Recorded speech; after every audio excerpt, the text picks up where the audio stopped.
আসসালামু আলাইকুম রহমতুল্লাহি ওয়া বারাকাতুহু। সম্মানিত দর্শক এবং শ্রোতা মণ্ডলী, বর্তমান নতুন একটি সরকার বাংলাদেশে অবস্থান করছে এবং মাত্র 1.5 মাস অতিবাহিত করেছে।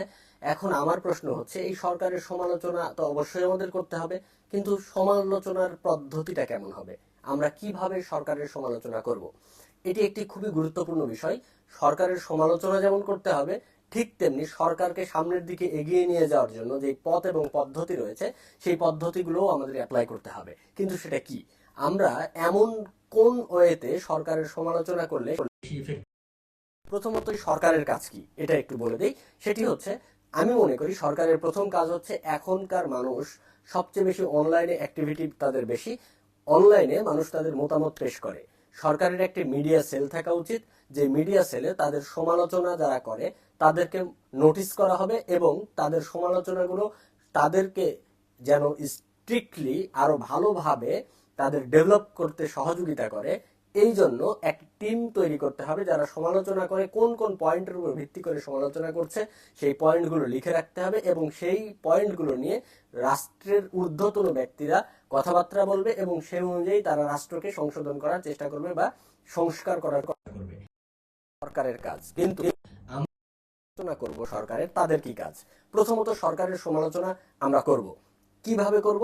সেটি হচ্ছে, সরকার যদি ছোট ছোট কোনো, সেটাও আমি একটি কথা আগেও বলতাম, বিগত সরকারের সময়, শেখ হাসিনা সরকারের সময় বলতাম যে রাস্তায় একটি পাতা, একটি একটি নোংরা জিনিস পড়ে আছে, রাস্তার ড্রেনের অবস্থা খারাপ, এই যে ড্রেন খুব খারাপ হয়ে আছে, এই দোষটাও সরকারের। কিভাবে?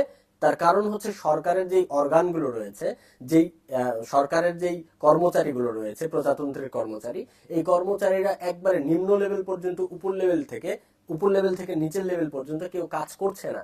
এই কারণেই রাস্তায় দেখা যাচ্ছে ময়লা পড়ে আছে। তার কারণ সরকার রাস্তায় সেটা পরিষ্কার করার জন্য কর্মী রেখেছে, পরিচ্ছন্ন কর্মী। ওই পরিচ্ছন্ন কর্মী যখন ফাঁকি দিবে, তখন রাস্তায় দেখা যাবে ময়লা রয়েছে। এখন এই পরিচ্ছন্ন কর্মীকে মেনটেন করার জন্য তার ঊর্ধ্বতন নেতা রয়েছে, ঊর্ধ্বতন দায়িত্বশীল রয়েছে। দেখা যাবে এইভাবে একজন একজন দায়িত্ব পালন করতে করতে সরকার পর্যন্ত পৌঁছে। যখন এই দায়িত্বের মধ্যে গ্যাপ পড়ে যাবে, তখন দেখা যাবে রাষ্ট্র আর সুন্দরভাবে চলছে না। এই কারণেই আমরা যখন একটা ছোট থেকে ছোট জিনিস অনিয়ম হবে, বিশৃঙ্খলা হবে, ঠিক তখনও আমরা ধরে নিব এই দোষটা সরকারের এবং সরকারই এই জিনিসটা ঠিক করবে।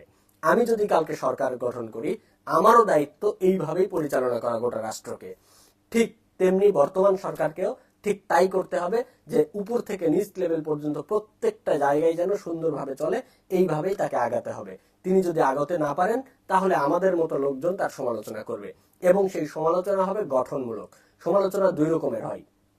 একটা সমালোচনা, সরকারের সংশোধন চাই এবং সংশোধনের জন্য আমি তার সমালোচনা করছি। আরেকটা হচ্ছে বিরোধিতা করার জন্য।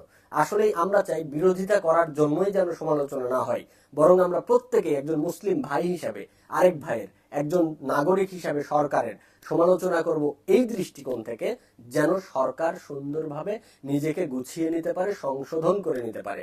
আমরা সরকারের পতন চাই না, বরং আমরা চাই সরকারের সংশোধন। প্রতিটা সরকারই, আমরা আগের সরকারকেও বলেছি, এখনকার সরকারকেও বলছি, ভবিষ্যতে কেউ আসলে তাদেরকেও বলবো যে তারা সংশোধন হয়ে বাংলাদেশকে সুন্দরভাবে চালাক। যে সুন্দরভাবে চালাবে তাকে আমরা সুন্দর পরামর্শ দিব, তার জন্য আমরা আল্লাহর কাছে দোয়া করব। আমরা এখন আপনাদের সম্মুখে যেটা বলতে চাই সেটি হচ্ছে, যে আমরা যারা সমালোচনা করব তাদের কাজ হচ্ছে সরকারের স্ট্যাবিলিটি বাড়ানোর জন্য, আরো সুন্দরভাবে গঠনমূলকভাবে সামনে যেন এগিয়ে যায়, এই জিনিসটা ইনশিওর করার জন্য আমরা যথাযথভাবে সরকারের সমালোচনা করব এবং পয়েন্ট ভিত্তিক পয়েন্ট ধরে ধরে সমালোচনা করব। এই বিষয়ে এই প্রবলেম হয়েছে, এটার সমাধান এমন হতে পারতো। এইভাবে আমরা যখন সরকারের সমালোচনা করব এবং মুসলিম ভাই হিসেবে আরেক ভাইয়েরও যখন এইভাবে সমালোচনা করব, তখন একজন ভাই হিসেবে আরেক ভাইয়ের ডেভেলপের জায়গা থাকবে, একজন নাগরিক হিসাবে রাষ্ট্রের ডেভেলপের জন্য যে দায়িত্ব থাকবে, সেই দায়িত্ব আমরা যথাযথভাবে পালন করতে পারবো। আল্লাহ আমাদের সুন্দরভাবে, গোছানোভাবে এবং মানুষের উপকারের জন্য, মানুষের সংশোধনের জন্য সমালোচনা করার তৌফিক দান করুক। আমিন। আসসালামু আলাইকুম ওয়া রাহমাতুল্লাহি ওয়া বারাকাতুহু।